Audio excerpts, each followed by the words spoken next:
siempre se habla de que es de miedo o de temor ir hacia Arabia porque dicen, no, es que son musulmanes. Y esto me parece que la generalización de que son musulmanes termina dañando a la población de abajo, a la población de a pie que también sufre. ¿Qué caracteriza a Arabia Saudita con respecto al resto del mundo musulmán? Aunque en Arabia se encuentran la Meca y la Medina, es decir, las dos tierras en donde se funda, en donde encuentra sus orígenes el Islam como la tercera religión monoteísta, porque, bueno, el monoteísmo lo caracteriza el judaísmo, el cristianismo y también el Islam, pues con matices, con escalas de grises como me gusta, siempre abordar los temas. El Islam que se practica en Arabia Saudita es el Islam que representa únicamente el 1% alrededor del mundo, aunque Arabia tiene 34 millones de habitantes y es hoy por hoy la potencia regional de la zona en cuanto al mundo árabe musulmán, en cuanto a las petromonarquías, quiero decir. Arabia Saudita, a ver, dicen, es la capital del mundo sunita y el mundo sunita es mayoritario en el Islam. Bueno, a empezar a desmitificar. No todas las corrientes sunitas pertenecen a las mismas escuelas de interpretación. Hay 4 corrientes predominantes. Es decir, más allá de decir shiismo, sunismo, hariyismo, el sunismo, si lo vemos como un ente solo, hay que dividirlo en 4 corrientes, por lo menos.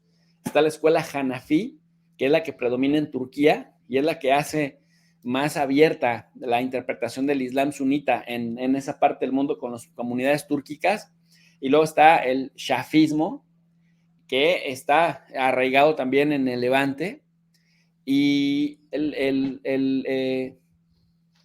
viene también el jambalismo o la interpretación jambalí, que en este caso es la ramificación que se trabaja, digamos, en Arabia Saudí, los jambalíes que están vinculados a los wahabíes. Es decir, hablar del jambalismo es hablar de una escuela de interpretación y luego hablar del wahabismo es hablar del grupo que le empezó a dar forma al Estado de Arabia Saudita. Y luego, bueno, están los maliquíes que también están en parte de Indonesia, en esta Asia meridional, que tienen también un conservadurismo distinto al conservadurismo de Arabia Saudí, que bueno, prácticamente lo que caracteriza al jambalismo, que digamos es esta interpretación más estricta, más fundamentalista y que le suele dar miedo a la gente porque es la que ha demonizado más y que da más elementos para la demonización por parte de Occidente,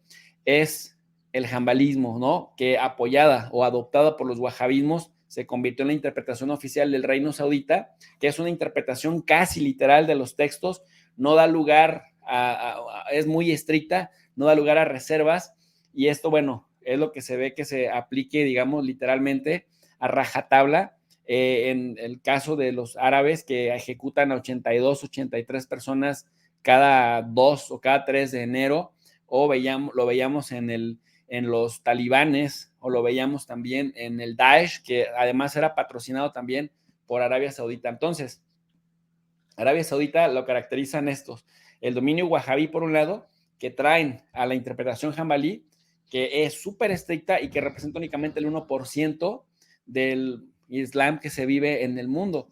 Y que entonces, no por lo que se haga en Arabia, implica que suceda en otras latitudes del planeta. Ahora, Arabia Saudita tiene un poder ejecutivo que pues prácticamente tiene un rey y primer ministro, que en este caso ya es Salman bin Abdelaziz Al Saud, y luego, bueno, pues lo tienen ya a un príncipe heredero que viene también a ocupar en tiempo récord, en temas de edad, el reino de Arabia Saudita, que es el que está en vilo. Es monarca y es jefe de Estado y jefe de gobierno. Y al ser una monarquía hereditaria, pues no hay elecciones. Y esto, pues entonces implica que no es democracia. Al tener la Sharia como este cuerpo de derecho islámico que interpreta que los pecados son delitos y que a rajatabla se castigan, entonces implica que son una teocracia y por lo tanto no son una democracia. Sin embargo, Arabia Saudita es uno de los principales socios en temas de hidrocarburos de Estados Unidos y también de Europa Occidental. Casualmente, los países que más imponen restricciones y sanciones a los países que no consideran que sean democracias, pero con Arabia, petróleo mata democracia. Y finalmente, bueno, para no extenderme tanto, Arabia sí tiene un consejo, un poder legislativo, que en realidad es un consejo consultivo unicameral, se hacen llamar los Majlis al-Shura, que se integra por 150 escaños, y el presidente del consejo, todos designados por el monarca para servir por un término de 4 años.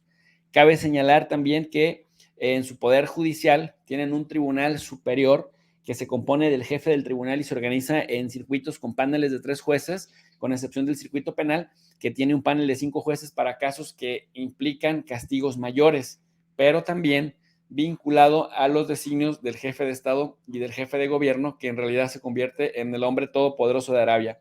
¿Qué es lo que mantiene la salvedad de Arabia Saudí en torno a la manera en la que se conducen y que impunemente se normalice la relación con ellos? Pues el dinero, el petróleo. Empezaron en una sociedad muy importante en los años 30 con British Petroleum y después se han ido consolidando con lo que se conoce como las 7 hermanas, estos consorcios petroleros a nivel internacional que finalmente le ayudan con la transferencia tecnológica a Arabia y que hicieron que de ser un desierto con temperaturas muy complicadas para el asentamiento humano a convertirse pues en una potencia petrolera que ha llegado incluso a producir hasta 15 millones de barriles de petróleo al día y que generalmente le disputa tanto a Rusia como a Estados Unidos el título de la primera potencia petrolera del mundo. Nada más que es la que más tiempo ha gozado de este título y gobierna también una institución que se llama Organización de Países Exportadores de Petróleo, la OPEP, y que ha sido también una especie de contrapeso cuando se pelea con el mundo occidental, desde la OPEP, que también ¿no? impone sanciones en contraposición para mantener su jetatura o su dominio tanto en el mercado petrolero como en la región de la península arábiga. Comanda también organizaciones como esta, la Organización de Cooperación del Golfo, que de pronto domina a Bahrein, interviene en Qatar, en Emiratos Árabes Unidos, en Omán, le hace la guerra a Yemen, también ha estado al pendiente de lo que sucede con Kuwait, financió la guerra de Saddam Hussein en contra de los ayatolás de Irán de 1980 a 1988, de tal suerte pues que podemos decir que Arabia Saudita, a pesar de que es una teocracia y a pesar de que también es uno de los países más violadores del mundo de los derechos humanos, en los términos que se conciben, también hay que decirlo, los derechos humanos, que a veces ya no sabes qué se entiende por derechos humanos, pues pasa como un actor que todo mundo, con el que todo el mundo normaliza sus relaciones. Recientemente lo fue a visitar Biden, ahora vemos una foto de Putin también con Arabia, vemos que fue Olaf Scholz, Macron también ha estado en contacto con Arabia Saudita, de tal suerte pues que parece que a los árabes le hacen lo que el viento, decimos en México, lo que el viento a Juárez. Gracias Alberto Lezama por el superchat. Dice por acá Alberto Lezama, petróleo es igual a no hay religión. Pues en el caso de Arabia eso pareciera, mi querido Ezequiel. No sé si quieres decir algo. Interesantísimo. A mí me maravilla la capacidad de construcción de un enemigo por parte de Occidente. Hasta hace poco tiempo presentaban a todos los musulmanes y al Islam como terroristas, lo cual en sí representa un sinsentido. ¿Sí? ¿Cuál es el número de la población musulmana del mundo árabe? La cantidad de 400, 500 millones de habitantes. Si en el mundo apareciesen 500 millones de terroristas, habría desaparecido, volado por el aire, habría explosionado hace 1000 años el mundo. ¿Sí? Pero ahora de repente Occidente abandonó la imagen esa de el enemigo musulmán terrorista y de repente generó una vez más la imagen de el enemigo, el malo de la película, el otro, con Putin y con Rusia, ¿no? Antes, como que a lo largo de la historia, primero, bueno, si comenzamos de la Segunda Guerra Mundial para acá, primero los nazis, después de los nazis, los comunistas, Después de eso, caído el muro, aparece como una especie de una década en la cual no pueden determinar para qué lado el enemigo. A veces presentan a los narcotraficantes latinoamericanos, todo esto en las películas de Hollywood principalmente, ¿no? Hasta 2001. A partir de ahí, nuevo enemigo, ¿no? Siempre de acuerdo a la política exterior de Estados Unidos. Bueno, ahora de repente acá ya nadie recuerda el terrorismo islámico, nadie. El centro de la política exterior de Estados Unidos y de la OTAN y de Occidente a un tema desconocido. Y ahora los rusos, ¿no? Es increíble la capacidad de determinar nuestras cabezas de estos polos de poder y a la vez de emisión de mensajes a través de Hollywood y de pensamiento, y de generar y regenerar distintos enemigos sin ningún sentido, sin ninguna relación con la realidad, solo con la búsqueda, con el único objetivo de la obtención de sus intereses, ¿no? Definitivamente, tienes toda la razón, pero mira, curiosamente, hacen algo maravilloso, digo maravilloso en términos tristemente célebres, en cuanto a pensar esta maquinaria de, como tú dices, de propaganda para crear un enemigo, decir, los talibanes o el Daesh son nuestro principal enemigo. Ejecutan, cortan cabezas, hacen explosiones, etcétera, etcétera. Y luego te ponen la imagen de Osama Bin Laden, que es árabe saudí.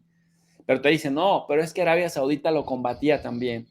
Arabia Saudita también combatía a los talibanes. Arabia Saudita también combatía al Daesh. Sí, pero primero los financiaba y luego después los combatió.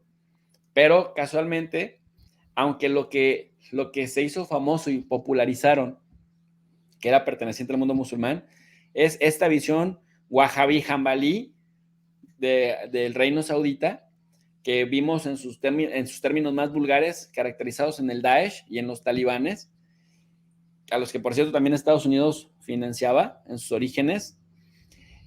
Pero Arabia Saudita está completamente indemne, o sea, normalizado completamente. No pasa nada con ellos. Y tan no pasa nada que acaban de sacar, hicimos un video de análisis en donde el Departamento de Estado, a través del Departamento de Justicia, publica que no van a poder hacerle nada, no van a poder proceder legalmente en Estados Unidos en contra de Bin Salman Abdelaziz. ¿Por qué? Pues porque como ya lo nombraron primer ministro y ellos son muy respetuosos de los puestos y de los cargos de los políticos del mundo, pues entonces tiene inmunidad, incluso diplomática. Y ahí es donde ves la hipocresía. A ver, sancionaron a medio Rusia, han sancionado a medio Irán, tienen sancionado a medio Venezuela. Bueno, por Maduro hasta pidieron 15 millones de dólares siendo presidente, pero dicen a Abdelaziz, a Bin Salman no le podemos hacer nada porque es primer ministro desde hace unos meses, desde septiembre.